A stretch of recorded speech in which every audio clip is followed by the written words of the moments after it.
is dangerous.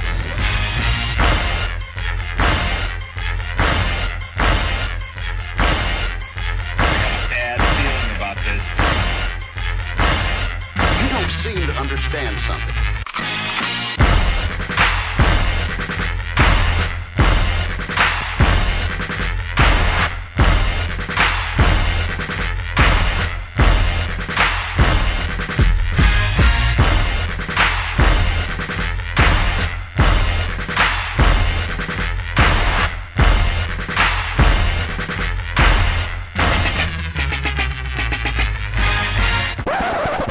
The thing that I like most about being a dad is that I see that I'm about to impact the world.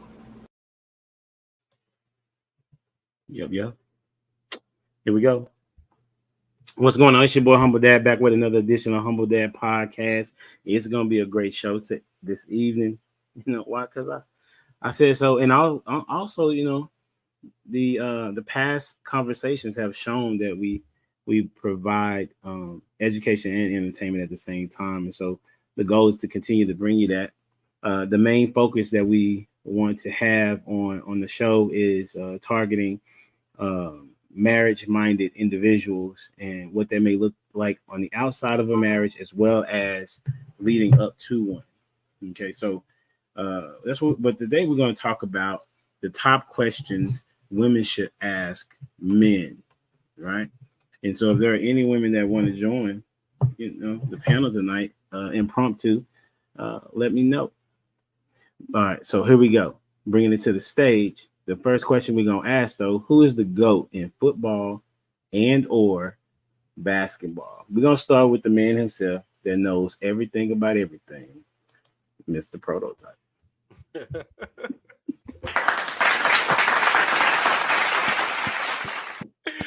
What's up, man? What's up, boss? Man, just living the dream. That's what's up. I don't know the GOAT in basketball. I don't subscribe to the sport really, so I don't really watch it like that to make the Okay. That's LeBron, fair. Jordan, all that goofiness y'all be having over there. But as far as football, man, you know, TB12 and you know it's unequivocally the GOAT, man. You can't even argue it at this point. So, TB12, you think it's a GOAT? It's no, nobody's arguing that. It's not a matter of feeling, or it just is what it is, man. Like, okay, we'll see. Okay, cool. You know, and then always we're gonna welcome to the stage the Barry White of the group. Lost in translation. How you doing, sir? I am well. How are you, sir? I'm good. That's good to see you as always. For sure. Merry Christmas. I forgot to say that to y'all. Merry Christmas, man. Merry Christmas to you too. What you got on yours? I don't really subscribe to the basketball thing. You know, it's always between Michael Jordan and LeBron. But if I had to pick a GOAT of football, it'd have to be Lawrence Taylor. Lawrence Taylor changed the way football was done. You know what I mean? After that little leg breaking situation up there in Washington, you know, they started spending more money on that left tackle. You don't understand what I'm saying? So, yeah, I played left tackle, so I understand exactly what they meant and how he changed the game. You know what I'm saying? Behind the quarterback, the left tackle gets paid the most money. You know what I'm saying? In football, a lot of people don't understand that. So, when these ladies out here trying to get one of these wide receivers or one of these running backs, you know what I'm saying, to be their baby daddy, you might want to look at yourself a left tackle if you want to secure your future. That's dope. That's a dope spin right there, bro. That's a dope spin right there. Appreciate that, man. Indeed. All right. And a fan favorite. Welcome back, Mr. Robert. What's going on with it? I appreciate you, Prototype. Give me my theme music. No, I appreciate you, man. I appreciate you. I got y'all on the basketball side. I know, you know, it's easily the conversations between LeBron and Jordan. And I think we have to go out with the old and in with the new. And we got to put some respect on that man, LeBron James's name. He's doing it in an era where the competition is way more steep, way more stiff. There's a lot more names and likenesses and stuff like that. So LeBron James, you're the GOAT. I'm prepared to say it. It's all good. And I have to agree with you, Prototype. TB12 all day. It's to the point to where people ask me, what's my favorite team? I said, I don't have one anymore. They say, why? I said, because Tom Brady's not in the league anymore. You know what I mean? So wherever Tom Brady goes, that was my team. You know what I mean? And so, yeah, TB12 all day long. So you to retire from football, basically. I don't even watch football now because he's gone. I don't even watch it. I don't even subscribe to football, as y'all would say. I don't even do it. But good to see y'all, man. Happy holidays, Merry Christmas to y'all. That's what's up. Hey, and back again to do it again. Welcome back. The common, man? Why my screen so small? The common sense couple. What's up, Anthony? What's up, y'all? How y'all doing? Merry Christmas. Merry Christmas Merry to you Christmas. too, man. Did y'all get the question? If not, I'll read it. It's who is the GOAT in football or basketball? I can't answer it, so I'm gonna let him answer. Yeah, I'm throwback. I'm from like the 80s, 90s era, so I gotta go with MJ. MJ. I gotta go there, yeah. Okay. Listen, all y'all are wrong. You know what I'm saying? It's just okay. All y'all wrong. You know, he about to spin it like, yeah, it's Jesus Christ. Well, if he wanted to ball, he probably would, I mean, I would say in football it's Deion Sanders. I mean, he played both sides of the ball, and he did it at an extremely high level. He won championships with two different teams, bruh. So did Tom Brady. Tom Brady had a lot of help, though. You know what I'm saying? One of those or two of those was cheating. But, you know what I'm saying? The one he went the Raiders, he shouldn't even went to that one. When the Raiders. You're not trying. Oh, okay. Well, don't let your wife know that. He has 7. He has 7. I know. Or 6 or 7. He has 7. He has 7 championships. Like, you can't argue. I get you. Robert Ory has 7 also. How many? And then he has like how many All Pros he got? He probably got the most All Pros in history. Listen, Peyton Manning was MVPs. better than Tom Brady. Well, I mean, Tom got more All Pros. Like you messing around to expedite the Hall of Fame process for Tom. Like that's fair. And then in basketball, I'm going with Kobe Bryant or Kareem Abdul-Jabbar. Probably gonna go with Kobe though. Jordan never played against anybody that was the same competition as him. Like not even close to even challenge him. The person that had the most athleticism for him was Clyde Drexler, Mitch Richmond, maybe Dominique Wilkins. He played against Dominique, Clyde. Man, he played against. I mean, Larry Johnson. Like he played against some teams. They were Patrick on Ewing, Patrick Ewing, like, Joe Dumas, Joe Dumas. You know what I'm saying? Mars was 6'3". Stop it. Akeem. Like yeah, but he was giving Jordan them elbows though. There was a lot of dominant players in the Isaiah Thomas. You can't really help who he played against. Magic Johnson. Say it again, Anthony. Bird. Yeah, you know can't what I'm help who he saying? played against. Yeah. I agree. Karl Malone. I agree to a certain extent, right? I'm saying he was a great athlete, but we don't know how good of a defender he was.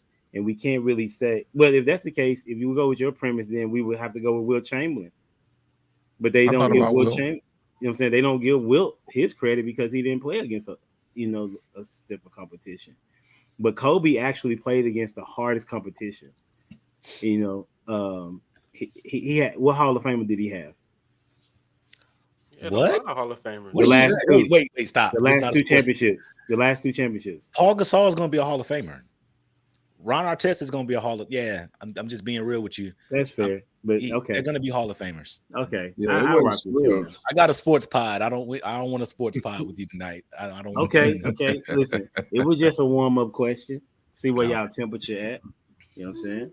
So we're gonna start with this. The first question. I think I put it here. Why are questions important?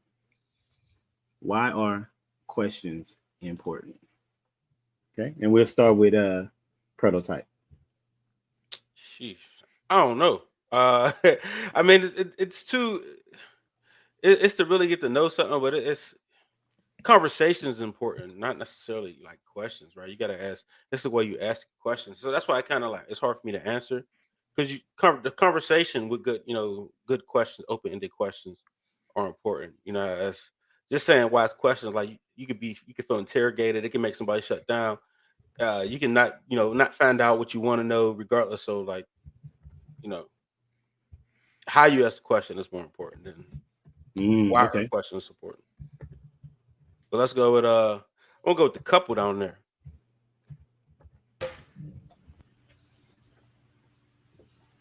Why are questions important? Help you learn what you need to know. So the better the question, the better the answer should be, I guess. Why are questions important? Questions help lay the foundation. You know, you find out what you want to know from a person by, you know, just letting them continue the conversation by asking the right questions. Because people generally want to talk about themselves anyway. So, you know, you just listen rather than talking all the time and asking the correct questions. People will tell you everything you need to know about them or you want to know about them. Okay, I got you. Let's go with Lost in Translation. Thank you, sir. Appreciate it, Anthony. Questions reveal your intentions, your purpose, and your direction.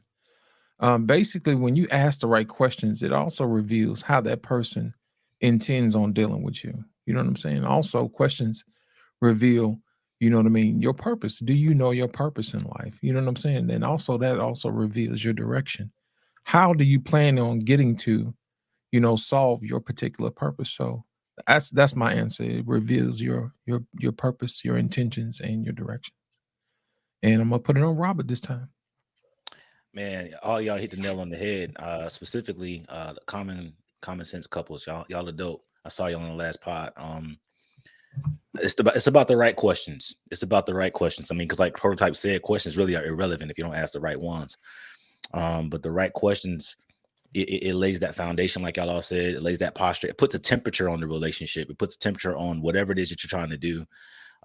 You know, it lets us know: are you building right now? Are you climbing right now? Are you in your bag? Are you in your Bible and your bag? It just asking the right questions. It just sets a foundation and a temperature for where you're trying to go, whether it be collectively, interpersonally, or futuristically speaking. And then the way someone answers also, you know, lets them know if they're even prepared to have mature type conversations that are futuristic. You know, the life is about having plans and writing them down and making them plain, you know, and all that good stuff. And if you're not prepared to answer the right questions, that also lets me know exactly where your countenance is, where your posture is at the particular moment in time. You know what I'm saying? Man, I was gonna say that too, Robert, that questions also give you the intellect of individuals. You know, how the question is asked, as Prototype said, as well as how the person answers the question. You know, I was I was moderating the show on Thursday, and the question was really, what was your take on the video? Right, that's what the question was. And this young lady, she was like I don't understand. Like I don't know. I don't really know what to say. And I'm like, well, it's all about what was your perception of what you heard and what you saw. And she couldn't answer the question. And so somebody tried to help her. Well, I said, no, don't help her. Then let me ask you this. What do you think about women who go after taking men? She's like, I don't get it. Like, what do you mean? You know what I'm saying? So when you ask a question, it provides you a level of understanding how they operate, right? So I think that's the important part to me, especially me. I like asking questions. Prototype, you said what? It oftentimes could seem as if you're being interrogated, right? And so it's how you ask the question, right? And so how we can kind of go there then, because the reason why we're talking about this is because you Prototype. I want you to expound upon the thought process that you had last week when you were saying about women don't know how to ask. I think it was you. Am I right? I was saying women don't ask questions. You know what I'm saying? So like, generally women don't ask questions if they're interested in you. You know what I'm saying? They just kind of let you be transparent and saying whatever. You know, I think that's where the saying goes. When you conceal something, that's a form of lying or something like that.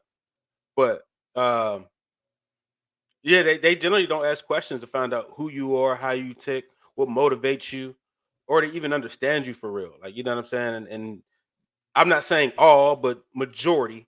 And for the ones that do, they're special or they're trying to disqualify you. So, like, if they are asking you questions, they're either trying to disqualify you or they're really, really trying to get to know you. And it's just like a hard balance of where um trying to understand her intentions. You know what I'm saying? Because generally women, they don't really state their intentions or their intentions are never really quite clear. That's interesting. Okay, so what's your thought on that, Robert? What Prototype is saying? Because you weren't here last week, but you said you kind of watched it. But yeah, that's an interesting take, and if I could just be real, that's a very honest take, because the questions that that I've even kind of came in contact with, relationally, have all been self-interested questions that lend to, okay, I'm going to ask you questions, but questions that lead to what I'm going to benefit from you or from the situation or from the relationship. But I would also lend myself to believe that they don't ask the right questions because they're not programmed to. And I think programming has a lot to do with it. And I have to be very intentional, like even like with my daughter, because she could very well be very not focused, if I could say it that way. So I'm intentional about her programming being connected to the fact that, things don't be so superficial, if I could say it that way. Don't be a follower, if I could say it that way.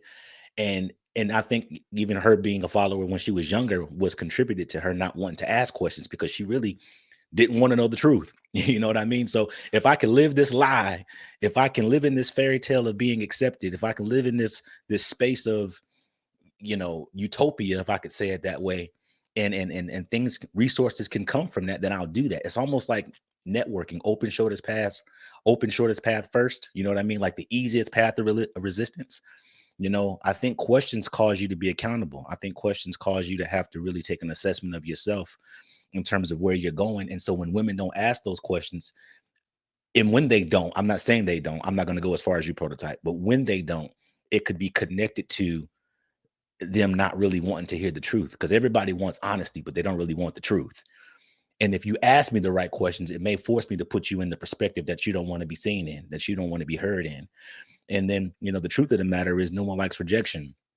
So we'll center our conversations, we'll tailor our conversations in a way for us to get exactly what we want out of the deal versus what we need to get out of the deal. You know what I mean? So, but that's a dope perspective, because I never thought about them not asking questions per se. You know what I mean? Okay, that's what's up. Thank you for that. And as far as Alicia, I know you wanted to come back for this particular segment. What piqued your interest to want to come back and speak on it? I really wanted to hear everybody's thoughts on the questions that women should ask men, because I think that, like what Prototype says about most women not asking questions is, I can't say if it's true or false. I know that my husband probably gets tired of me asking questions, so I can only speak from my perspective. But it's interesting. I'm sure that you guys have more experience dating women than I do, obviously, but I don't know. I can't relate to that. So no worries. I just wanted to have an idea what sparked your interest in coming back. So you just wanted to kind of hear the ideas. Mm-hmm. I'm looking forward to hearing what you may add as far as questions that you did ask him or questions you may have missed out on asking. At a particular point in your relationship. Anthony, what's your thoughts on what Prototype was talking about last week? And then I'm gonna hear from you, Lawson. I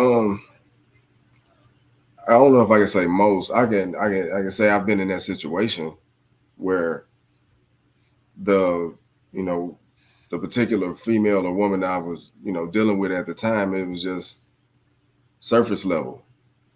So the questions that were asked weren't particularly goal-driven questions or trying to see where I was going. It's just like, what are we gonna do? What are we eating today? You know what I'm saying? simple stuff. So, but that bored me. You know what I'm saying? So it was like I kept going through the same person in different bodies but that's where my focus was at as well. I can't just put it on them. You know, that's also where my focus was. So until, you know, I went through something and I ended up going through a space where I was alone and actually figuring out what I actually wanted in a woman, then is when I attracted my wife. And that conversation was completely different. But I wouldn't have known that had I not had the space to see it. You know, so yeah, I've seen both sides to the scenario. Not to say most, I don't know, but I've seen that. That's what's up on you, Lost. What you got? You know what? The way a person answers a question also reveals a lot too, because sometimes people could just give you a pat answer what you think you should hear instead of giving you the answer that you need. I've actually had to ask direct questions before because I didn't want to waste any time tap dancing around. I asked them, do you love me or do you love what I do for you? You know what I'm saying? And then I have had several answers like, that's not a fair question. Like, why not? See, when they said that's not a fair question, that told me everything I needed to hear right there.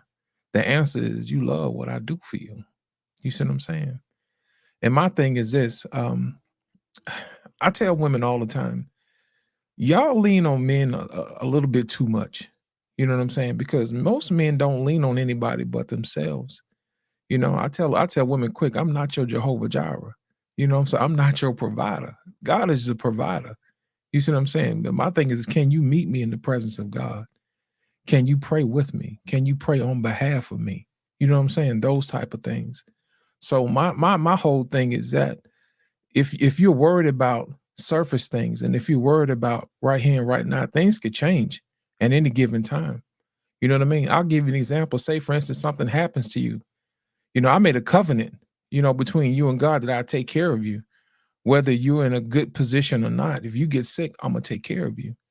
And I expect the same thing. You see what I'm saying? Because I made a promise.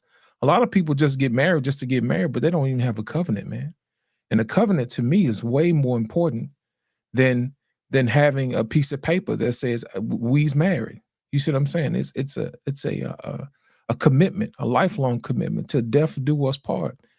And I think that when people answer questions half-heartedly, you know, it doesn't really breed trust into the relationship. And I think that's probably the real reason why a lot of relationships fall apart, because there's no covenant. So that's my whole answer about answering questions the right way, just to make sure you get past what Prototype said, the surface things, you know, and get down to the meat of the bone, so to speak. That's what's up. Hey, Dwayne, what's going on with you, homie? Yo. Yeah, your Jason mic is Terry. working well. Did you say Jason Terry? Yeah, I was listening. I was listening. You was an idiot. He talking about Jason Terry is the GOAT. Bruh. I thought that'd get you. Not oh even. my God. Not even. For those that don't know, Jason Terry won the championship with the Dallas Mavericks. That boy ain't making an all-star team, bro. What you talking All right, he got that ring though. All right. I appreciate you being here, bro. So what you got on the question? The question is really talking about or answering the thought process of what Prototype was saying when he was saying that women don't ask questions really if they like you. I think that was like the kind of like the undercurrent what he said. That what you think about that? Women don't ask questions when they repeat when they like a guy, or just period. They don't ask questions to guys when they're trying to get to know them. You know, I don't think they try to get to know you for real. No, that's what I'm saying. That's what Dwayne, I think, is he's trying to ponder that. I am. I really am, because, like, I don't know, like, if you have a good deal, like you get a real good deal, like a real good deal on something, like you start asking questions, you might mess around and lose that deal. I guess that's how I look at it. So some of them, unless they really in it, really in it for with their mind is right, they then start to dig deeper so they don't get scammed. so they don't get bamboozled, so they don't get sold a dream. So instead of living that life, it's not like guys have elaborate lies. We don't. Our lies be surface level, basic, and one question can crack the lie. They don't ask the questions to crack the simple lie. You know what I mean? And then they'll go all the way down the road. Oh, he lied to me. He did this. All you had to do was ask him if he was married. There's a reason. There's a reason why he couldn't answer the phone after 9 o'clock. You know what I'm saying? Like, there's a reason why he hasn't brung you around his mama.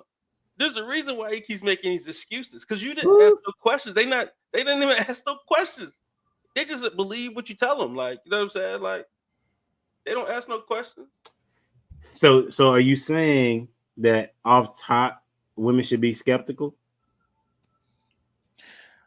Off top, women should be genuine about making a true connection about who they're going to be around, but they're too busy trying to get provisioning to be genuine about who truly loves them, cares about them, be a friendship, had that best friend. You know, all the stuff y'all be talking about that I say ain't real, but it ain't real for these weird reasons that most women are just trying to, you know, get off the struggle bus. You know what I'm saying? Like, so they're not asking questions to really build a true connection with somebody. In most cases, you're not best friends with your spouse. Like, that stuff exists maybe like at a 0.1%, but it's not the norm. So basically, you're saying self-preservation overrides genuine connections. Is that what you're saying? Facts, but I think men truly want a true connection, but women don't offer that. You know what I mean? Because y'all not asking the questions. We try to have conversations with you guys, and it's just like surface level stuff, or I don't know, or they don't. It's and on top of that, they don't want you digging into their past. You start asking, they ask you questions. I mean, them questions coming right back to them. They don't want you to know they got a train ran on them when they were 16. They don't want that to come out. Robert, what you got? Prototype, I'm speechless, man. You're saying all the real stuff tonight. And I thought about it when you were talking. I think it does come a time when they do ask the right questions. I just think it's too late in the game. And I think that the questions they're asking and then the answers they may receive are going to be filtered by the lack of connection that they've made the entire time. So now that I've been connected, not to you, but I've been connected to what the relationship does for me, or the ideology of what the relationship does for me. Now I have to ask hard questions. Do I want to sacrifice what I've been accustomed to over a space and time for the truth? Or do I ask this question up front, like you were talking about, Dwayne, and I lose out on the deal? And so, you know, they say some things are just too good to be true. I don't think that's the case if you do the right. I mean, because I believe that there's somebody for everybody everywhere. You know, at the end of the day, like, I know that to be true because union was one of the, you know, God's first priorities on his mind after, you know, the earth was formed and all that good stuff. This ain't Bible study. But the point is, union is important. Relationship is important. So to say that, oh, there's nobody for me, that's a lie. Just, you know, but the problem is that you start asking questions, or you don't ask questions, either out of your triggers or your traumas. And so now you're scared to get to the truth of a thing because you've exposed yourself to a thing erroneously. You expose yourself to something that was never supposed to be, you know, a part of your makeup because you didn't ask the right questions. And now you got, you know, years of abuse, and now you got years of, you know, emotional abuse, and now you probably got some financial problems, and now you probably let your body go, like Prototype was saying in a particular way. You had a whole phase, if I could say it that way, all because you didn't ask the right questions. And then, like I said earlier, you asked the questions at the wrong time. Now you're connected to the ideology of it all. So now you're asking not hard questions, but you're asking yourself unnecessary questions that you could have prevented had you just asked the questions up front. So yeah, I think they do ask questions. I just think sometimes it's too late.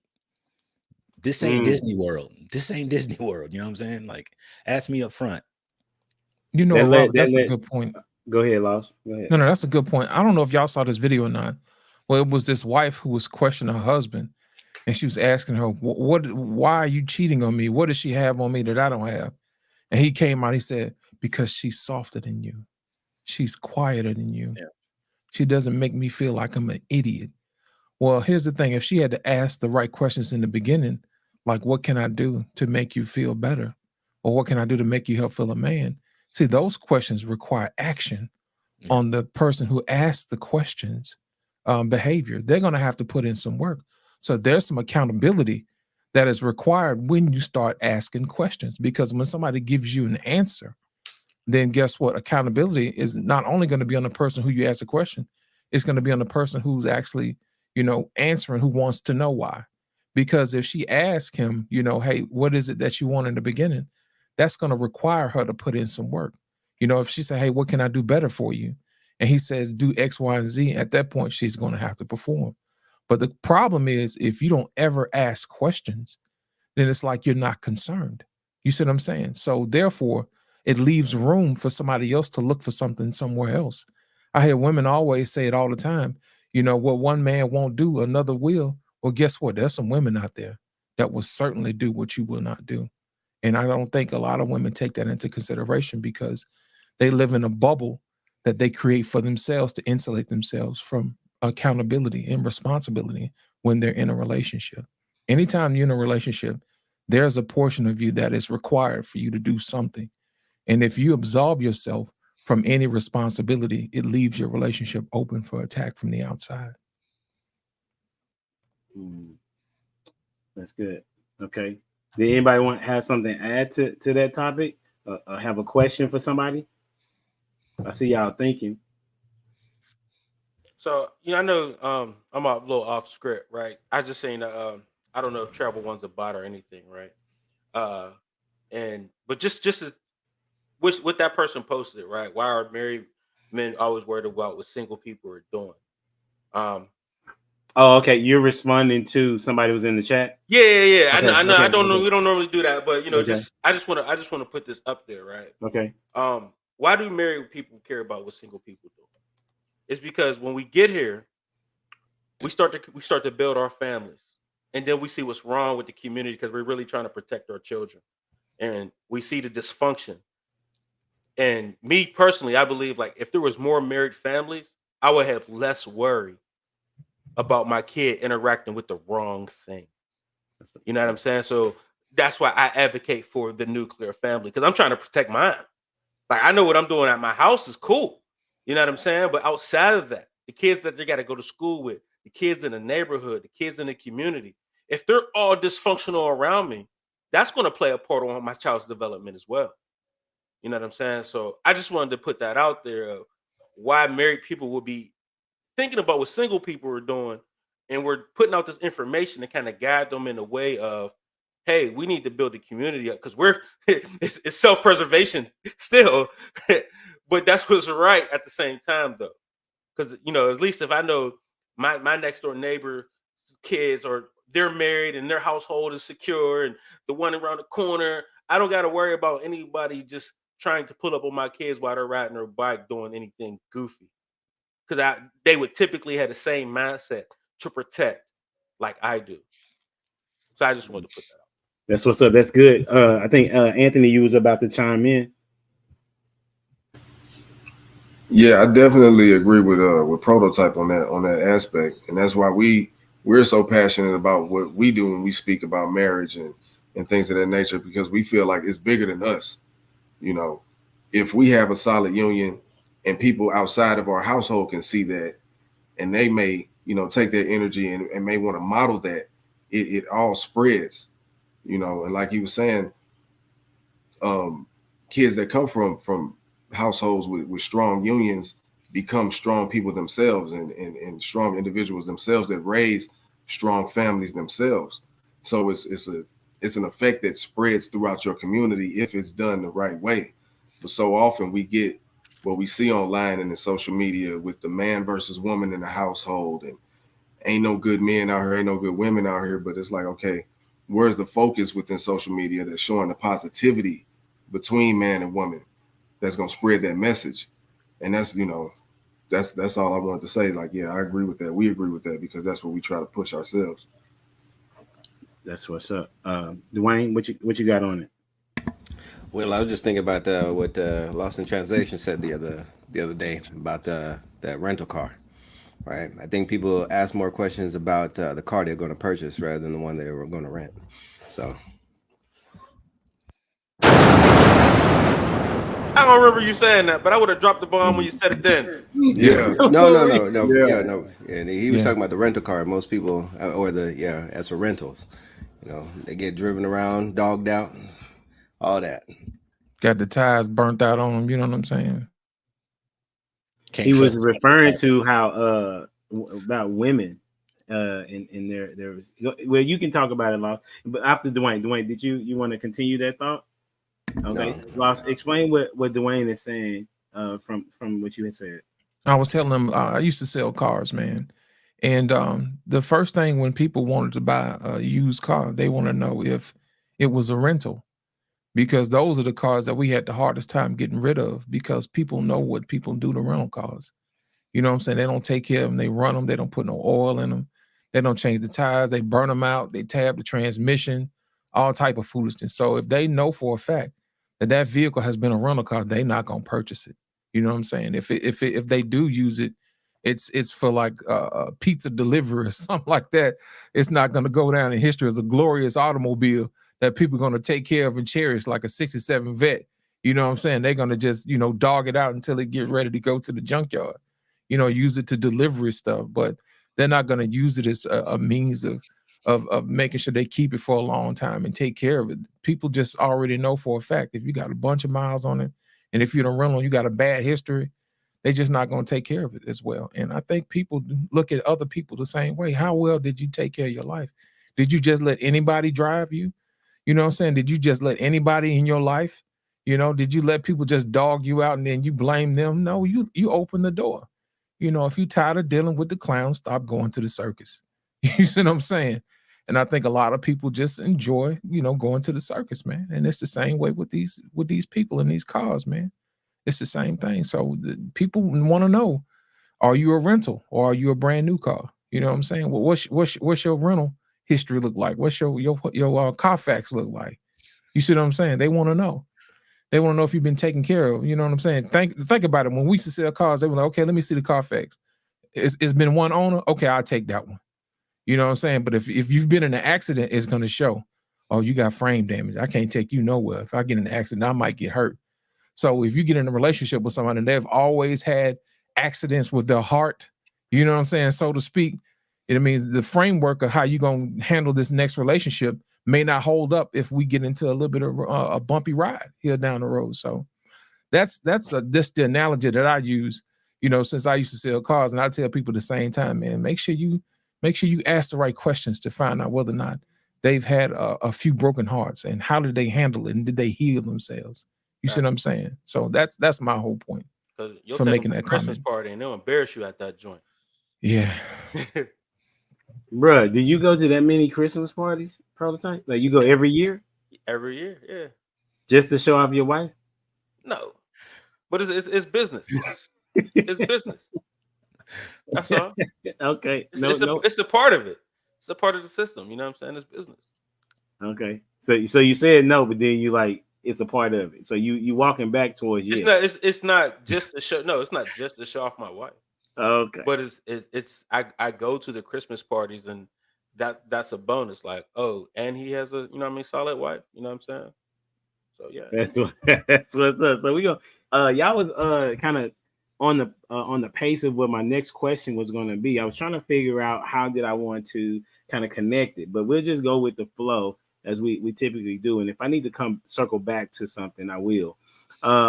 It was centered around when should certain questions be asked, right? When should certain questions be asked, right? But I think what I want to do first is to do this one. Which questions should women be asking? So we're going to go to that. And then I got some follow-up questions as well. So we'll give me like 2 to 3. We're not going to break them down first, right? Just give me 2 or 3 that you think, okay? And then we're going to circle back and then we'll break down when that question should be asked, okay? I know the class is ready, okay? We're going to operate on Alicia. It's on you, okay? What questions should women be asking, right?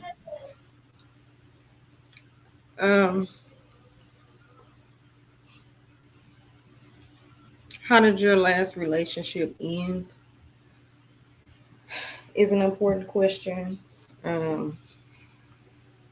Also, the frequency of the relationships that they've had, like how frequent have they been? Are you typically like a long-term relationship, a bunch of short ones? Is it a bunch of situationships? I think that tells you a lot about a guy and where his head is at. Also, if they have children, I know when I was dating, I preferred to date men with children so I could see how they treated them. So, how often do they, see their children? Is it like the child is always with the mom? Do you have a relationship? So those questions are important. All right, cool. And then who you want to go next to answer that question? And you don't have to explain, but we will come back to the explanation though. Who you want to go next on that question? I want my husband to go next. Go ahead, husband. Let me see. What questions should they be asking? Yeah, you can check on. I would say, yeah, like what type, I would say what type of women do you normally deal with? That type of question. Certain questions that will let them know, like, let me see, what's another one? Because like I say, for the most part, I was just getting the surface level. But just asking a man, what does he see like in his future? Like, has he really thought that far ahead? Because I know in my situation, and I was just a day-to-day type person. I was just, in survival mode. Is he in survival mode right now? Or is he in just, trying to figure things out? Things of that nature. Some more solid underneath the surface type questions, because you get out here with a dude and he'll just, you allow him to do whatever he wants to do and he will do it. And then you look up and then you want to blame him. But like we've been stating, you didn't ask those questions up front.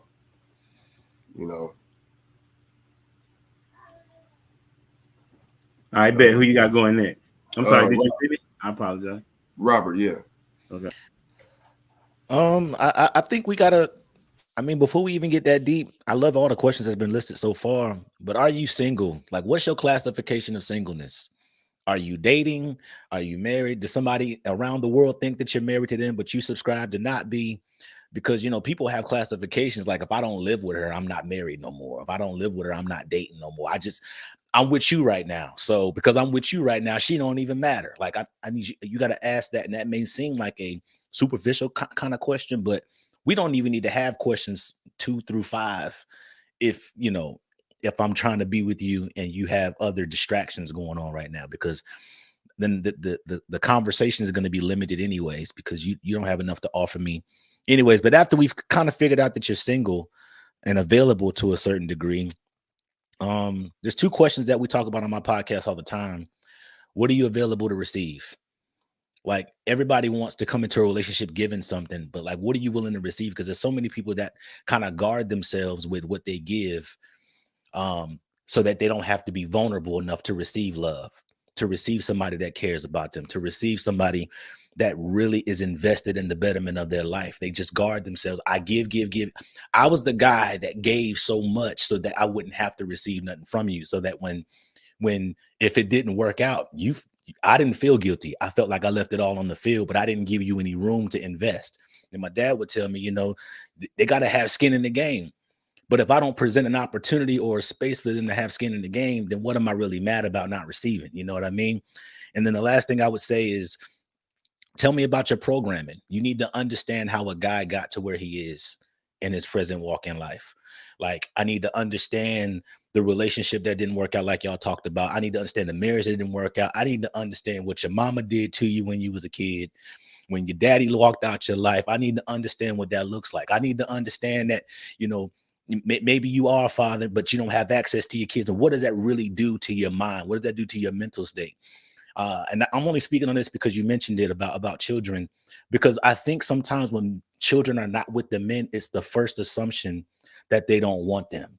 And I'm an advocate, not that you said this at all, But I'm just using this as an opportunity to be an advocate for, you don't know what goes through a father's mind on Christmas when their children are not there with them. You know what I mean? You have no idea when they really want to be invested and involved, but then there's just some friction. And then they're like, okay, oh, you and the mama got to be bigger than that. But it ain't always that simple. So explain to me how you got here so that I can know, how to guide the conversation going forward. Because if I know how you got here, I won't ask you questions that could easily set you off or easily trigger you or whatever. I'm not here to poke the bear. I'm not here to provoke you. I'm not here to gaslight you. But I do need to know how you got here so that I can deal with you accordingly. So those are the two things that I would kind of lift. Dwayne, my man Dwayne. Let me get my snorkel on a little bit. I'd say, I have two questions I'd ask. Who's your hero? That'll be one of them. And the next one is, what are your top 3 books? That would be, I know you laugh, Prototype, but that goes back into it. Don't explain it yet. I just want the 2 questions. I'm gonna come back to the explanation. Come on with it. Come on. Prototype, give me I'm sorry, go. Who you got next? Prototype. Just give me your question. That wasn't just at you, Dwayne. There's like I've collected a lot of thoughts from everybody saying what they're saying. So that just tipped it over. Don't respond to nobody yet. That just tipped it over. That's all. Even I could even laugh at my question, but a good question that I would recommend asking is how do your family view you? Who are you in your family? You know what I'm saying? Because it kind of it'll give you a scope of their obligations, what they are set out to do, to achieve, what they need to take care of, who they value. So it kind of gives you like a scope of where this person puts their assets, their values, their attention, you know what I'm saying? And why. And it kind of breaks open why you could ask more questions. And what makes you want to take care of your grandma, or what makes you want to, provide for your mom, or you know what I'm saying, or you got daddy issues. Like with that question can come so much, you know what I'm saying, or why are you so driven? So who are you, in your family? Like different, if you're the oldest or the middle child or the youngest, it can, have different effects on you. So how do your family view you? You know what I'm saying? So I think that's a good question. That was a really good question. Did you have a second one? Or is that, No, I have a second one. But. That's okay. But you spent off from that first one though. That's what you were saying. Well, yeah, I mean that would be yeah. Okay, gotcha. Yeah. On you, Lost. My question would I would ask them, when and where was the last time you went on vacation? So this is a question that a woman should ask a man. When's the last? Okay. Yeah, I'll explain to you in a minute, because it reveals a lot of things and a lot of questions, and it also reveals some innermost things that are not so obvious. Okay. But when they become obvious, then it gives you an answer to a lot of questions without being in your face, because sometimes people don't like to ask questions directly. What you need to know sometimes reveals itself indirectly. Did you have another one? That's it. Oh, I bet. Did everybody ask their question? All right, cool. I had asked some people at work, and they said, and I'm gonna just read some of that they said. They said, what does success look like to you? Do you have kids? I think y'all already said, do you have siblings? What do you want to establish? How do you handle adversity? Can you tell me about a time that you made a poor decision and what happened and how did you recover? How would you describe your relationship with God? What do your mentors say you need to work on? What do you talk to your mentees about? Let's see. And can I speak with any of your exes? Those are some of the questions. Okay, so now we got the questions out there. What question kind of piqued your interest and you would like someone to expound upon? Anybody? Talk to me about vacation. I'm so glad you asked. That messed with me. That messed with me on so many levels. Go ahead, man. All right, here's the thing. There's several things that go into a vacation. Number one, you can't leave the country if you got warrants. So it lets me know if you legit. You see what I'm saying? Number two, the frequency. How often do you go on vacation? Is this something that you regularly do? Do you plan on vacations? Do you actually plan? You know, do you have resources? See, that also reveals you can't leave out of the country if you ain't got no monies. So that lets me to believe that you take care of business. You see what I'm saying? Number three, when you travel, who did you travel with? That lets me know who you closest with. Did you travel with a woman? Did you travel with a group of guys? How did you go? You see what I'm saying? And then also when you went on vacation, where did you go? That lets me know what you're interested in. Number two, and another question is, when you went on vacation, what did that vacation reveal about yourself to the world that you hadn't previously thought about? And then were you changed as a result of your experience? You know, what did you learn? You know what I'm saying? Where you went? What type of cultures did you experience? Did you learn anything from that culture? Was anything that aligned with your beliefs or your beliefs? See, that right there lets me know that you're open-minded to certain things. That means you're aware of where you are in your life, and also that you're aware of other people's situations. So in practical relationships, awareness is a key part of any relationship. Are you aware of your physical well-being? Are you aware of those in your circle, how they're thinking? You know what I'm saying? Are you are you an empath? You know what I'm saying? Are you aware of other people's needs? Can you plan? There's a whole lot of things that go into that vacation questions that can spark other questions. You see what I'm saying? So say, for instance, you say, hey, where did you go last? I went to Greece. Oh, great. That was fantastic. Do you normally travel alone, or did you travel by yourself? Yeah, I went by myself this time. You know what I'm saying? But the last time I went with a few friends. Okay, well, tell me about them. How did they experience it? That type of thing. So you can lean into that. And it also lets you know who's closest to them as well, too. Say, for instance, if he went with a group of guys, and she can ask them questions. Well, are those guys married as well? Did they take their spouses? You know, what's important to them? Because who you associate with also reveals a little bit about who you are. You know what I'm saying? If you went with a bunch of married men, then that lets her know that he went with a bunch of married-minded men. You see what I'm saying? But if he went as a couple, you know what I'm saying? What happened with the last relationship? You know what I'm saying? Those are some of the questions that vacation question will answer. And it's not so in your face. It's actually one of those low barrier to entry questions that you can ask without stepping on somebody's toes, because certain questions you really can't ask because you haven't earned the right to ask those questions yet. You can't ask somebody, what type of childhood trauma do you have? You see what I'm saying? But you can also find out exactly who's closest to that person and then why. You know what I'm saying? You can ask them about, why is this person your best friend? What did you meet? That type of thing. And then that creates a story.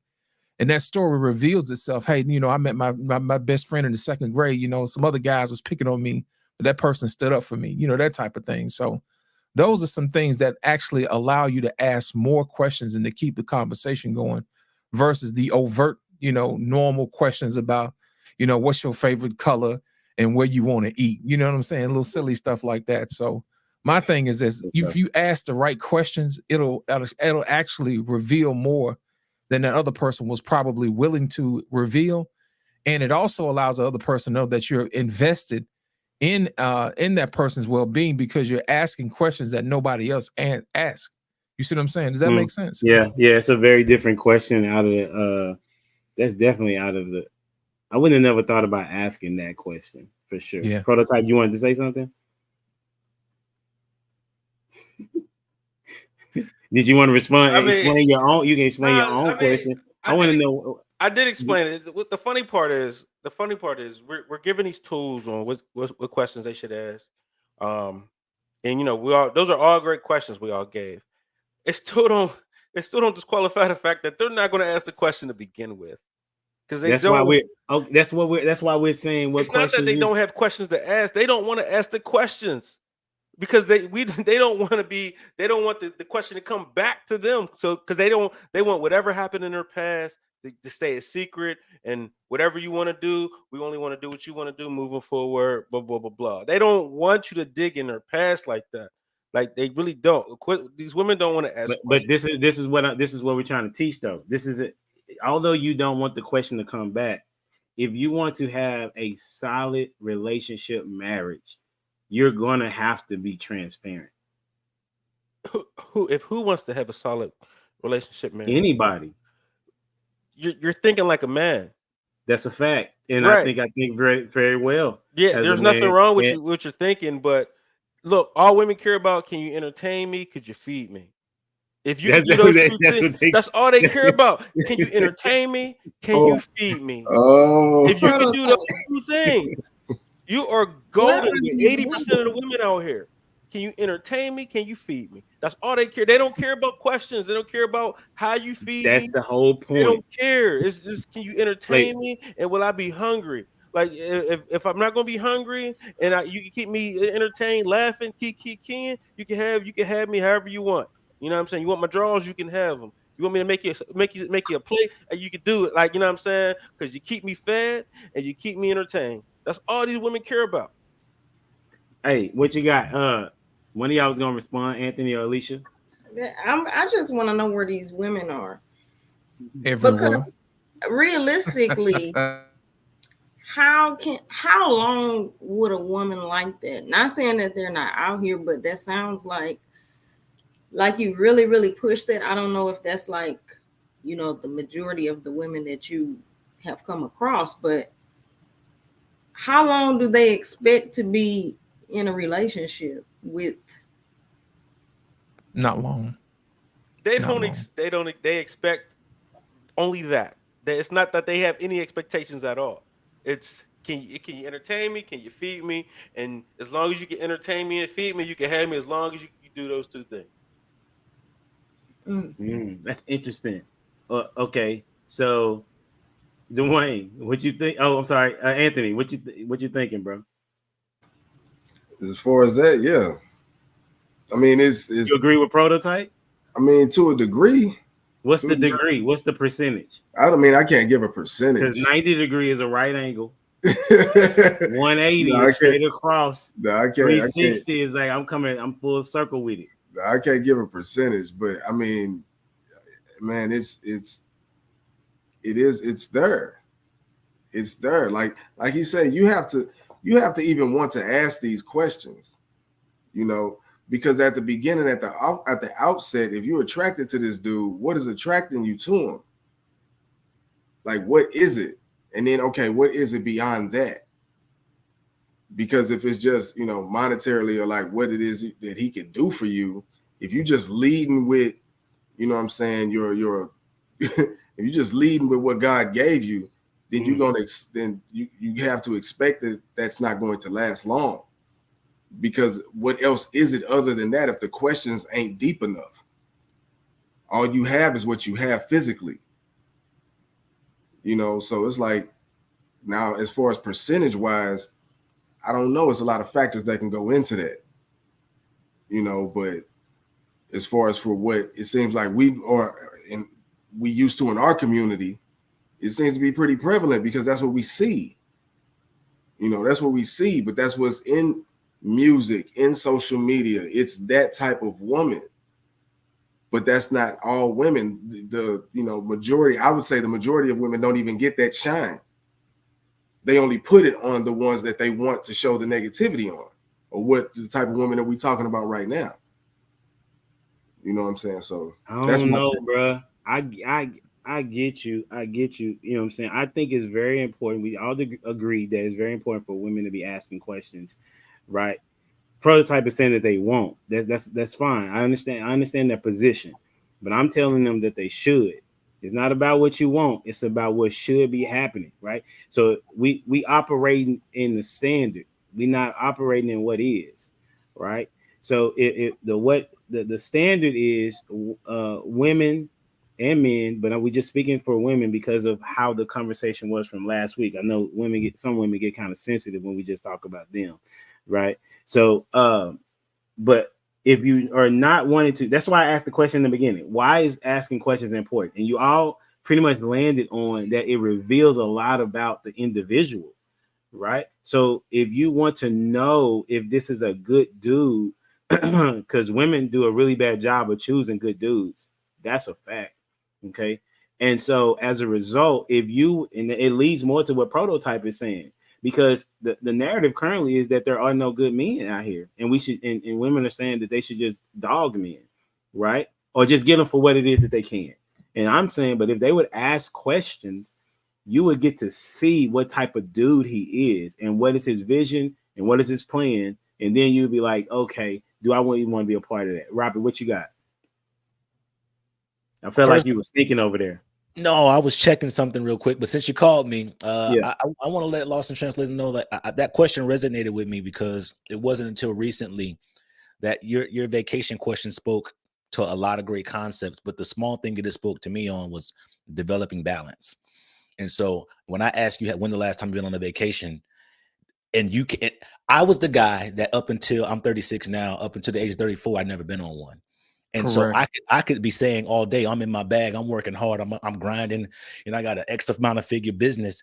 But if I don't know how to enjoy none of that, if I don't know how to share that with somebody, if I don't have an availability to prioritize somebody else other than my bag, that speaks volumes in and of itself. And it's unfortunate, but I went on my first vacation and I didn't even know how to enjoy it because I'd never done it before. You see what I'm saying? And so, it's one thing to say, oh, can you feed me and can you entertain me?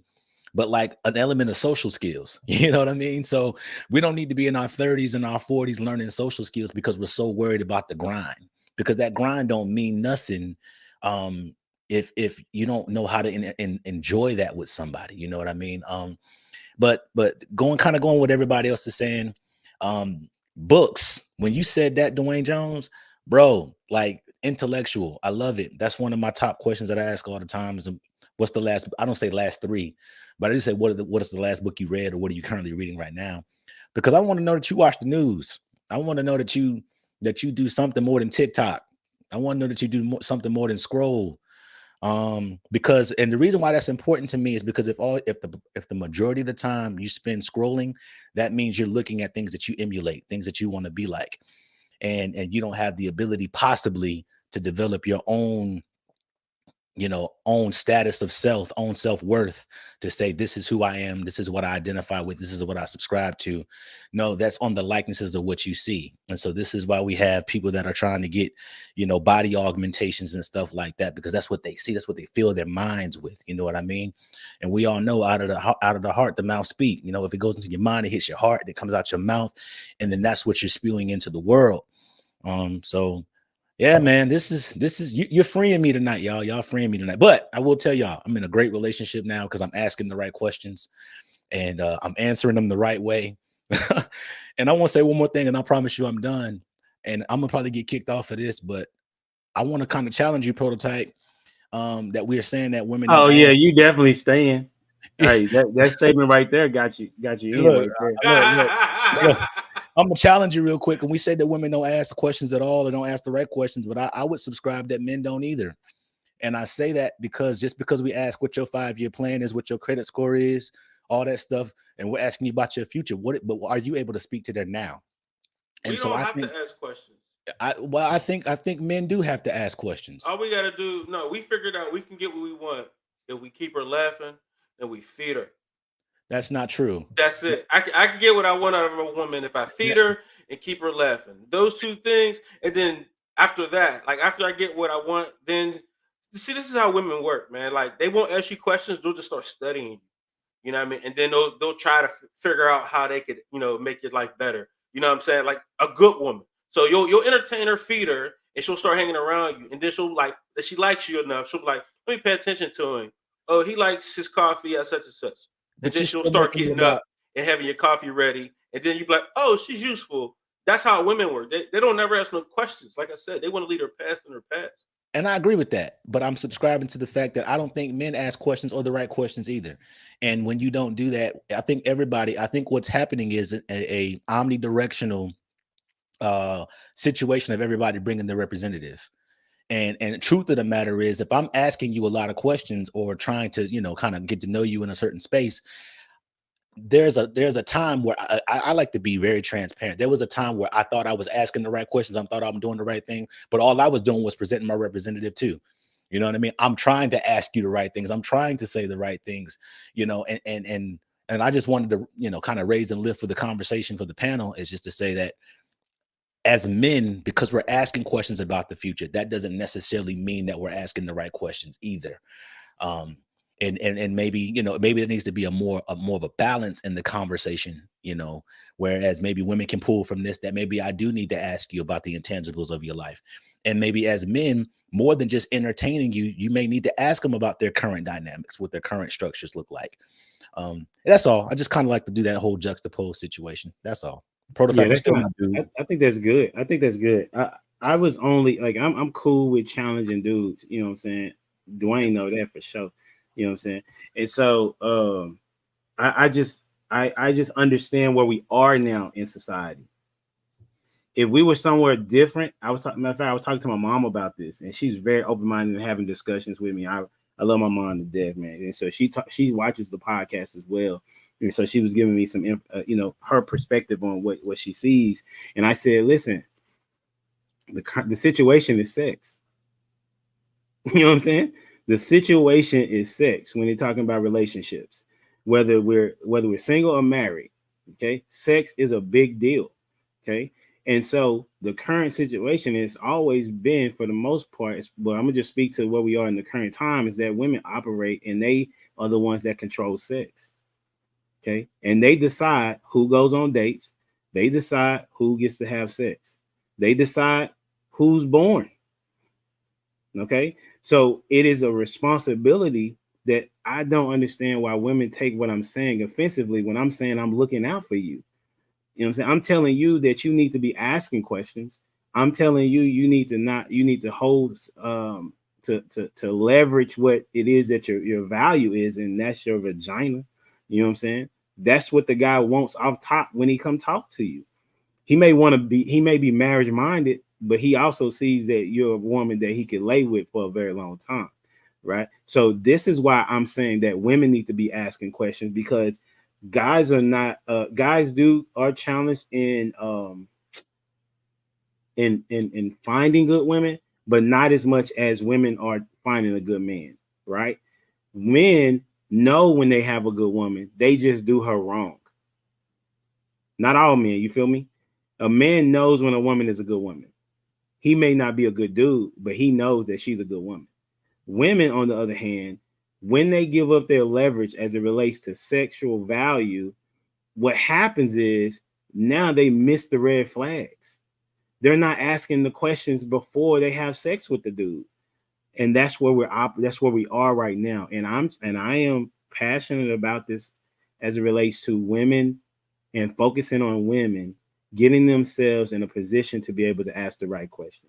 And I'm okay with the pushback. You know what it is. Anthony, you got something? Nah, man, I'm just saying, yeah, that's exactly what I was saying. Like when you lead with that, then that's what's gonna happen. You know what? I wanted to touch on something. Hold on, let him finish real quick. No, go ahead. That's it. No, I wanted to touch on something Anthony said earlier that was profound.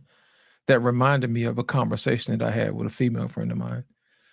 She was talking about how old she's getting. She's starting to see, wrinkles in her face, and her body's not holding up like it used to. So she understands that she's in competition with younger women, and she doesn't feel like she's measuring up anymore. And I had to explain to her, I was like, you are more than your body. You know what I'm saying? There are other things that you bring to the table that I really think you should lean into, like wisdom. You know what I'm saying? How you can plan things. You know what I'm saying? How you look out for other people. Those are actually the intangibles that men are looking for, because women buy body parts all day long. You know what I'm saying? They can make themselves look like anything they want to look, but they can't buy experience. They can't buy wisdom. You see what I'm saying? They can't buy nurturing. I said, what you have is way more valuable than what some other young woman can get. And I hope that you can see that in yourself by now. I said, embrace your wisdom, embrace time, embrace your grace. You see what I'm saying? embrace those things that make you different so that you stand out. I said, being older is a privilege that a lot of people don't get. So I think you should embrace that and go with that. You know what I'm saying? Wisdom looks good on a woman. And I think more women should actually lean into that instead of fearing getting old and not looking the way they used to look. You know what I'm saying? Sometimes when women use the right bait, but like caring and nurturing, they can actually get the man that they really want instead of getting what everybody else gets, you know, somebody just to pass them around or something like that. But they should really lean into to being older and wiser as they get older and stop worrying about what they look like and what those crow's feet look like. That's good. I think that kind of speaks to what Robert was saying. He said the programming, right? Right. The programming is, I mean, it has been stated that men want younger women, right? Which makes sense. Younger women want older men. You know what I'm saying? It's just the nature of the beast, right? However, if you put yourself in a position that is above others, like, you know, my wife now, she's plus 40, right? You know what I'm saying? She's younger than me though. You know what I'm saying? I ain't gonna give her exact age until she tell me it's okay. But you know, her intangibles were like, I had talked to a younger chick before I met her, and I was like, I can't see it. You know what I'm saying? I can't see it because my conversation is definitely on the intellectual side, and her experience as it relates to knowing how to be nurturing and actually doing it. You know what I'm saying? Understanding what it is that I needed at the time and then providing it. Asking the question that made me kind of wake up out of my funk, as it will. I mean, one of the questions she said, "What we doing?" Because I was doing what you saying, Prototype, which was the entertaining and feeding, right? But after, like, I think it was like 2 weeks, bruh, she was like, "What we doing?" You know what I'm saying? Is this serious, or we just still you just want to be going out? Because you told me you didn't want to hang. You just wanted what she said. You told me you didn't want nobody, but that's not how you moving, right? And as a result, what you want to say, Prototype? Just because you're entertaining and feeding, you don't want you're not moving like somebody single because you're doing. I'm sure you're in your head like all I'm doing is entertaining and feeding. Like that's yeah. But I had. She's like, you're not moving like you want to be. It was single, very frequent. It was frequent though, Prototype. It was frequent. Like in the first 2 weeks, because the first thing that I said was that I wasn't looking for anybody because I had just lost my wife, right? And so I was in the grieving deep process, right? And so I just needed somebody to have an intellectual conversation with, and I couldn't find that really, right? That's and so when I began, that's hard to find. Yeah, and so when I began to talk to her, that's what I fell for, and plus she was beautiful as well. But then it was the dynamic. I remember date number 3, and I was like, damn, I like this chick, and this is frustrating. You know what I'm saying? Because I had the grief that I was still dealing with. But she knew all the elements that was going on with me, and she was very patient with me. Dwayne knows because he walked with me as well through it, right?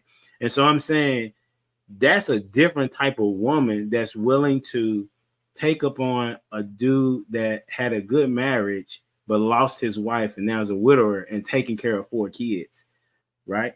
So, and she asked the questions early. And then as we proceeded, she even asked even deeper questions, is what I'm saying. So that's what Alicia was trying to say. She's like, what are women that you talking to, Prototype? Because she believes that they are out there. But for me, when I was talking to people, it was real surface. It wasn't anything of concern about anything other than what's the latest on the news. You know what I'm saying? So that was my small amount of experience, though. Dwayne, what you have to offer to the conversation? You know what? I'm going with Robert. I'm gonna have to challenge Mr. Prototype there. Yeah. Okay. All right. So I was thinking, like, the more y'all talking about it, right? So I think if women is for the entertaining and the meal, right, or the feeding, like those that surface, right? I'll go with Robert again, and what he says, it's not just the women asking the questions, because I think men are ignorant too, because we get to eat and to entertain in participating in sex. That activity is one the same. We get to eat and feed as for feeding our ego or our body count, right? And then we get to entertain ourselves in the process because we done got us one. Right, so you're looking at it like, oh yeah, we're entertaining and we're feeding. That's it. I look at it like it's a two. It takes two, and the man has a role to play, and the woman has a role to play. So once they're just the cultural role, and also the spiritual role, we want to be in relationship with people. We're relational beings. So once we have just the simplest connection, right? That's all it takes. And it doesn't even matter where. You could be, as y'all were talking to, I was thinking about like a hitchhiker. The dude might be driving. The woman has her thumb out. All it takes is that you're going in the right direction that she's going in. And then you're willing to pull over and she's willing to get in. And to y'all's point, like y'all don't know where the hell y'all going because nobody's asking the right questions. But guess what? Y'all are both in now. Y'all are both going in a similar direction, and that's all it takes. And I guess that's how I'm looking at it. Because we need to be able to ask the right questions. As for who the hell? Why am I picking up somebody? Why am I getting in this car or getting in a relationship with somebody? What's the purpose of it? And the real shallow answer has been sex. Like y'all been pointing out, it's sex. And I think because we are sexual beings, we're relational beings, guess what? That's the simplest thing. So we don't need to get any deeper than that. I mean, I would add, we're all, I got you lost. I ain't gonna be long. We're all traumatized beings as well. You know what I'm saying? So it's not just sex. Like loneliness for men is a real thing. You know what I'm saying? So sometimes just having somebody that's sharing air with you, you know what I mean? It's like, oh, cool. I got somebody at least to share some air with me. You know, somebody to entertain. There's a lot of little different things that plays a part. And I mean, don't act like sex is just easy for, all men to get. A lot of men is struggling with it. You know what I mean? What they said, only the top 20% of guys can get sex, and only the top 7% get it easily. The other 13% is entertaining and feeding. You understand what I'm saying? And based off of how much they can entertain and feed, it relies on that's how much sex you can get. You know what I mean? So, sorry, lost. Oh, my bad, prototype. Let me let you finish. But that's why like decisions are made so easily. There's another element there of loneliness, desperation, all that stuff kind of plays a part. You know what I mean? It's not just, oh, let's just get sex all the time. It's, hey, I'm lonely.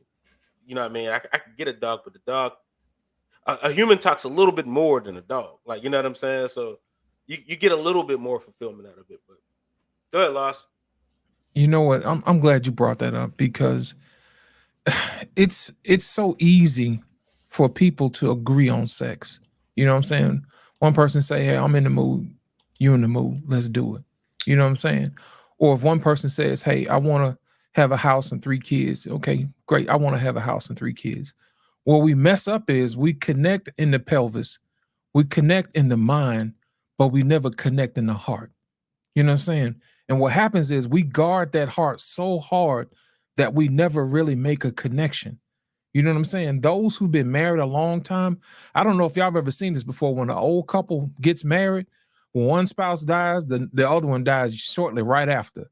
It's because they were actually connected at the heart. But the problem is that we go out here in this world and we try to connect with people without actually sharing the most vulnerable portion of ourselves, which is the heart, which is our intentions, which is where our love comes from, which is where our passion comes from. And 9 times out of 10, if we don't ask the right questions, we don't know that somebody has a brick wall between them and you, and you never really connect. That's why it's so easy for people to divorce these days. It's because they connected at the pelvis, they connected at the head, but they never connected in the heart. And I think that speaks to the problem that we have in our community today, is because people have been heartbroken so many times. They've made up in their mind, I'm never going to get my heart broken. But the problem with that is, if you don't have skin in the game, you can't win the game. You see what I'm saying? So the problem is, you're going to have to ask those hard questions and say, hey, look, I'm willing to open my heart to you, but I'm going to need you to be transparent with me, because I'm about to give you the most vulnerable portion of my being. And I need to know that your heart is in the right place. But in order for me to do that, I'm going to need you to be transparent as well, because I'm going to take care of your heart just like you're going to take care of mine. And everything else will take care of itself. You'll meet at the pelvis, you'll meet at the mind, but when you connect at the heart, you'll have everything that you need in that particular relationship to withstand those hardships that may come in life. And I think a lot of times people don't realize that that connection between your heart is like a rope. You know what I'm saying? Anytime you have an experience with that particular person, it's like you're tying a knot in that rope. And the more knots that you have on that rope, it allows you to withstand any storm that may blows. You see what I'm saying? It can withstand, a parent dying, or a child dying, or someone losing their job, or a house burning down and you lose everything that you have. It is those knots in your heart that you use to connect to one another that will bind you, that makes the covenant between you and that person stronger. So my thing is this: we should practice making sure that we ask the right questions so we'll know who we entrusting our hearts to whenever we make that connection. That's what's up. Did anyone have something to respond to? We have one last question. No, y'all good? This is gonna be pretty simple. I mean, no, go ahead, because you're gonna ask what do we learn, and no, go ahead and I know I got a question. Go ahead. What you gonna say, Prototype? No, go ahead. No, go ahead with your question, because all I'm gonna just do is just tell them to entertain and feed them. You know what I'm saying? That's what you're saying. You know what's crazy, Prototype? Like women, like I've talked to women that have listened to you, and they like, man, he don't like women. It's like, okay, well, most men that don't like women, right, or typically are single, right? But the position that if they would, when you're talking about a particular subject, you're given the things that you've seen, right? You're given the things that you've seen, but typically women say that they haven't seen it. They typically are not being honest. I'll give you a quick point, hopefully, because I'm long-winded. All right. It's the people that I know. Okay. I saw them talking about a married man in the way that they wanted him. Okay.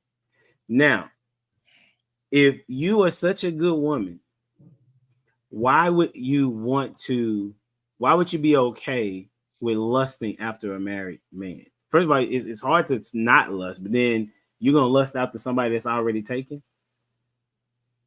And that happens. And then the lady helped her and didn't tell her that ain't good. She didn't say that. She was like, oh, girl, he sure is. Okay. Now, does that happen often? From what I've heard, with my wife being a beautician, okay, and y'all know about beauticians and barbers, we unleash to them. We don't filter nothing when we in the seat. That's men and women. Am I? You're right. The barbershop they tell it like it is in the barbershop, man. And so have I heard in the beauty salon too. And with my wife, she owns her own. So it's her and the woman in the chair. Nobody else is in the room. So she has confirmed, and she's able to speak to it. She's been doing this for like 8 to 10 years, and it's a random sample size. So it's not like she went out and selected specific people. These are random women that are confirming that they really are not as good as they presume to be. I'm not saying men are not, right? That's not what I'm saying.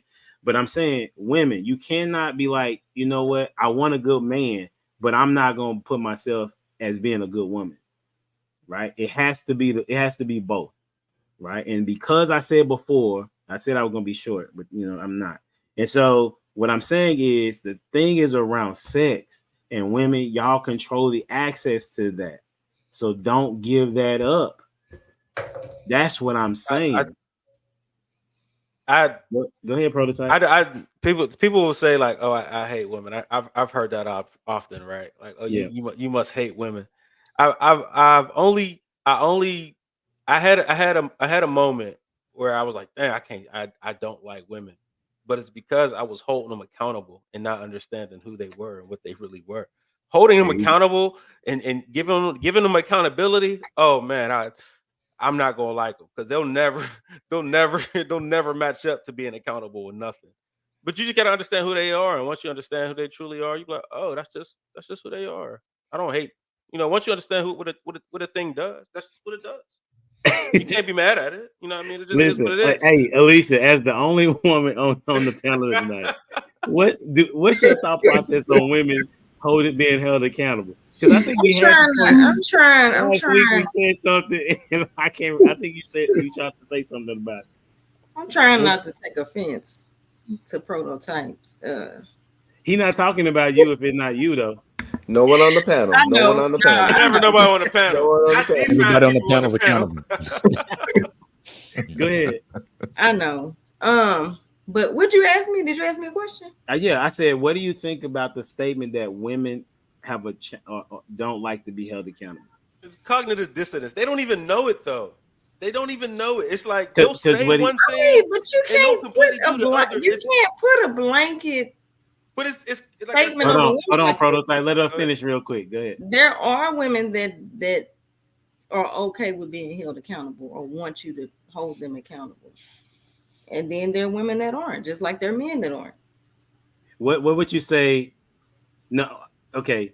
What would you say percentage wise then?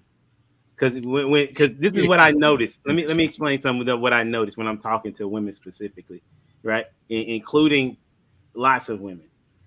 They will say, well, it's some.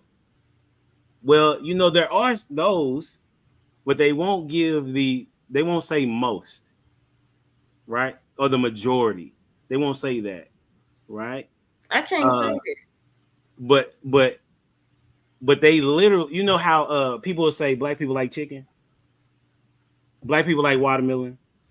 Do all black people like watermelon? No, but the majority of us do. Do all black people like chicken? No, but all black people don't like chicken, but the majority of us do. So it's called being able to write a stereotype because of the truths that are involved in it, right? And the stereotype is that women don't want accountability, is what Prototype is saying. And I've seen it I've seen it. Men don't have a choice to be accountable. They don't have a choice. Because what's going to happen is, let's say that a man impregnates a woman, right? And he don't want it. He's going to have to pay child support. He's held accountable. If a woman don't want the child, she can just not have the child, and there is no consequence. If she does have the child, then she's going to be taken care of by the government or anybody that's in her circle. We're going to say, oh, baby, it's okay. We're going to help you, and we're going to see you through it, right? So I'm just giving you that, and that is the extreme of things, right? Mm-hmm. Even when women have falsely accused men of doing the thing that men shouldn't do to a woman, women have not been prosecuted as a result of them lying. If a man does it, he is going to prison. So I'm saying that I wish I could go with you on the sum, but the stereotype is there for a particular reason, right? And so if we could, like, when anybody takes accountability, that's when you can move forward. Okay, But my last question was this, Lawson. You could start this off, but keep it short though, because I know it's Christmas, and I appreciate y'all time. I told Dwayne I was on 10 because I'm pretty excited today. You know what I'm saying? Not just because it's Christmas, but I had a good Christmas. My kids enjoyed Christmas, and we hosted about 60 people last night, maybe more, at our house, and they all enjoyed themselves. You know what I'm saying? So pretty excited about that. And this was our first Christmas being married. So pretty amped. So forgive me for my excitement. Last question.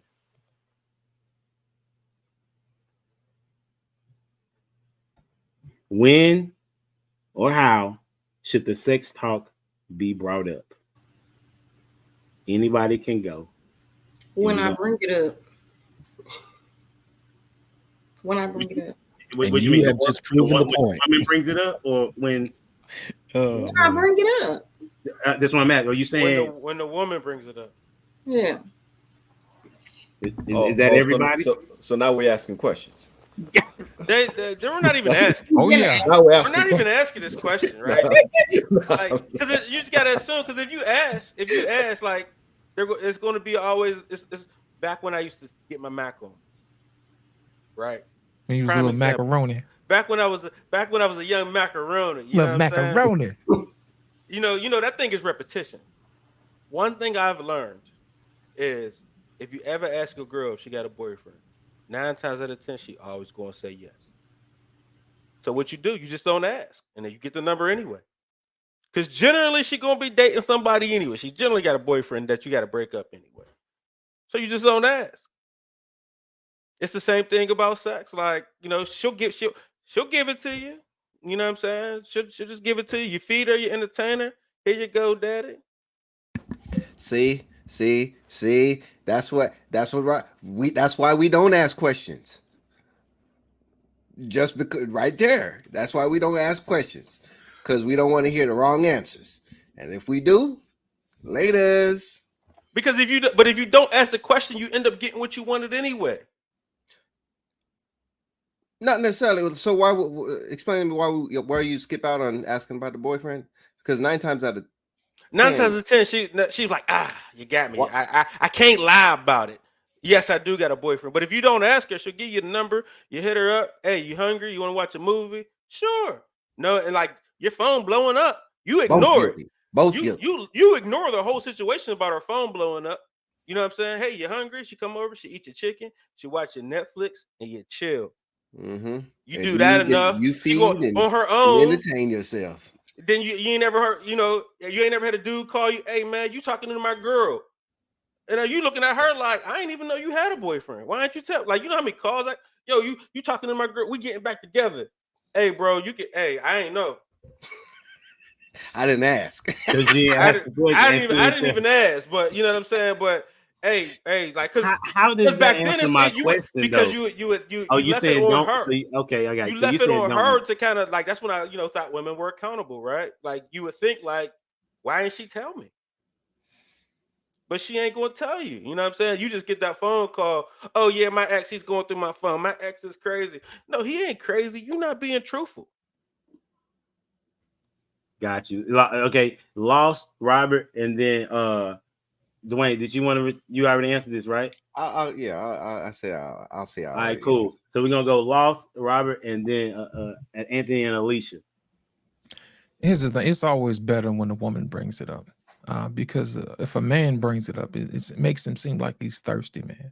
You know what I'm saying? Like when the guys score a touchdown, they'll be doing all that dancing around. Say, act like you've been there before, man. You know what I'm saying? Act like you've been there before.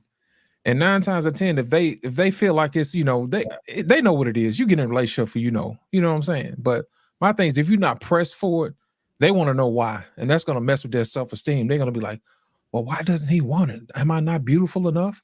And they're going to try you to see if they still got it. You see what I'm saying? So that's a real thing what Prototype just said. Don't press her for it. Let her in her due time bring it up. You know what I'm saying? Because we both know why we here.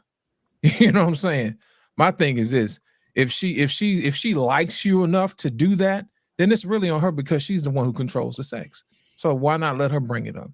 You know what I'm saying? Why not let her mention it? But my whole thing is this: mess around and decline and see what happens.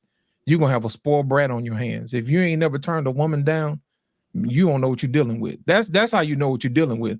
When you tell her no, that's how you know what type of woman you're dealing with. Like, real talk. What a conversation. On you, Robert.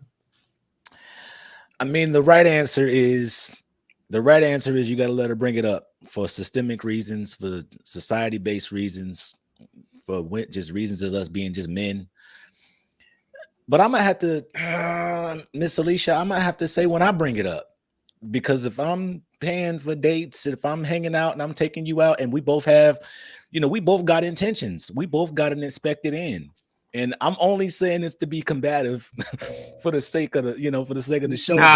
No, keep going, Robert. Keep going. There's a truth to the fact that you as Prototype was saying, no business, bro. Listen, what you bringing to the table, and I need to know. And if you just bring in I need you to bring that body too. I'm just being real. And so we're gonna have those conversations. I'm gonna ask those questions up front, so I know how much I need to invest to get exactly what I'm looking for, if that's what I'm looking for from you. Yeah, when I bring it up, ain't no long answer when I bring it up. On you, Anthony. Or did you want to respond to Miss Alicia? Or else you got the tip. I'm sorry. I just wanted to make sure I put that part out there. Yeah, I would rather, if you're gonna bring it up. Let that be the first thing you bring up. Let that be the first thing you bring up if you're gonna bring it up. Because I'm gonna tell you my intentions. Yeah. And it's not typically going to be that. So but I mean that's just me. And I can only go off of, my experience with men, my dating experience, and how I got to where I am. So can I Hey, you see that smile they put on her face? Yeah. Can I ask? You, Anthony. What's your intentions? What'd you say, Prototype? Can I ask what's your intentions? Well, my intentions when I was. Why are you shaking your head, Lance? Because I know what the real answer is. You know what I'm saying? Because here's my thing: if I ask a woman for a truthful answer, if I was able to give her a truth serum, she gonna say, "I'm here for the cheddar biscuits," and they empty them pockets. You understand what I'm saying? That's what I'm here for. You know what I'm saying? Here comes the money. That's right, baby. Here comes the money. They here for the monies and the cheddar biscuits. You know? Now we can tap dance around this thing we want to. That's the reason why I say I let the women bring up the sex. But if it take you too long to ask questions, then guess what? I'm gonna be asking you some questions. You know what I'm saying? I want me some glory hole. What time we meeting up, man? What time we meeting up? Oh, you ain't hear that? I want me some glory hole. That's Jerry Jones. That's that Dallas Cowboys thing. You know what I'm saying? You don't know nothing about that. But my whole thing is this: if we really want to ask people the right questions, we got to be honest with the answers. You know what I'm saying? I mean, let's be real about it. Because if women want men to ask them, hey, when we having sex, then guys, when we having sex, then guys be like, why are you here for? You know what I'm saying? Just be honest. Just tell you, hey, you looking to be provided for, What am I in? She looking for laughs and food. That's all she wants. Laughs and food. That's not always true. And when I ask when we having sex, I'm ready to pay some bills. I ain't gonna act like it is what it is. I'm ready. You know what I mean? I understand what comes with that. So good point, lost in translation. Right, because if me go on too many days and ain't nothing going on, I'm gonna be like, hey, stop, please, come back, please. That's right, you done stole. You need to put something on your tab. What you got, Alicia, Anthony? What y'all got? It's on y'all. So to be honest, I believe I shared this on the last episode, and I don't want to be long-winded. You can cut me off if I start talking too long. So I was married previously, from about 19 to 24. So being married that young, I didn't have much experience before then.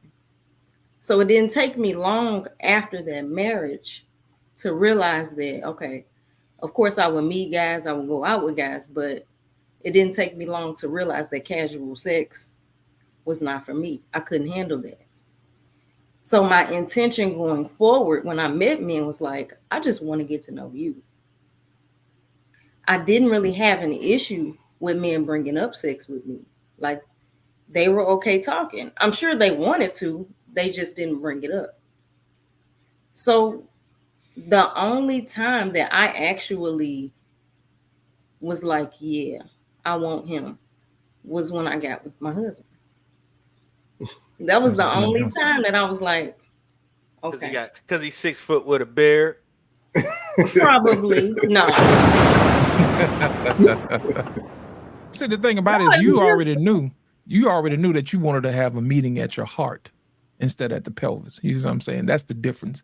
That's the magic that makes a relationship stick. And you did right. You did right. That's a good man right there. Anthony, on you, man. We gonna close after you, bro. Yeah, I mean, just to piggyback off of that, like when we got started, when we talked, it didn't go to sex early. And you know, and that was at the stage I was in my life. I was like, look, I don't got time for none of that. You know, you could chill or you could leave. That's really not even a priority. I'm trying to figure things out at this moment. And so we just talked. We just talked for like, I don't know, maybe 2 or 3 weeks of just solid, just connecting. You know what I'm saying? 1-to-1 before it even went there. Whereas previously, before she came around and I was single, my thing was, you know, I would bring it up in some degree. I would bring it up early. But the way I would bring it up is because I wasn't looking for a relationship. So my thing was sex at the beginning. Look, are we doing this? If not, then we could just keep it moving. And a lot of them respected that I was asking that bluntly, because it's like, what are we here for? Because I'm not here for a relationship. I'm not here to take you out. We're not here to do none of that. We can go get something to eat and get something to drink. But are we doing this? If we're not doing that, then we're not even doing that. That's how I was bringing it to the table. So it was more upfront, so there won't be any confusion. Period. You either you know what it is, or you don't, or you do, and you with it or you not. And that's just where it was at. It was black and white. That's what's up. It's been real. It's been good. It's been fun on this Merry Christmas, on this Christmas Day. I really appreciate y'all time, expertise, and value to the conversation. Hey, make sure y'all check out Prototype on Prototype Kingdom. You know what I'm saying? On all platforms, Lost in Translation podcast on all streaming services. And then you got Robert, give me a second. Hey, if y'all need some editing, check him out. He does dope work as well. And then you got the Common. Man, I can't see from nothing, bro. Common Sense Couple.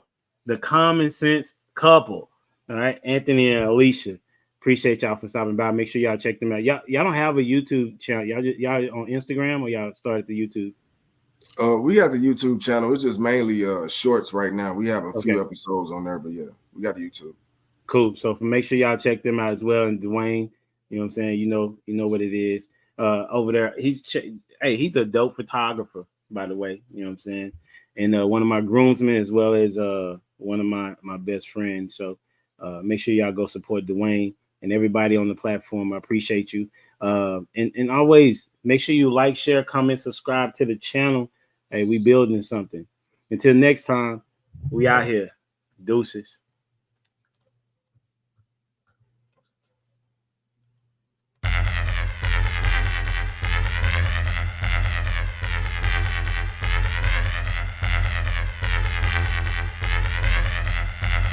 The boy is dangerous.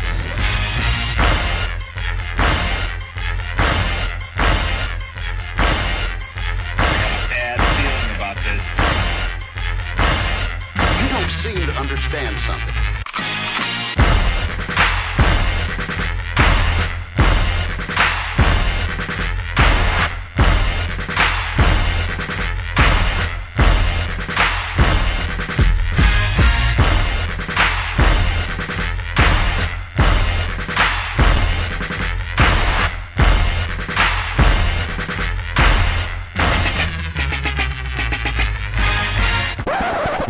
The thing that I like most about being a dad is that I see that I'm about to impact the world.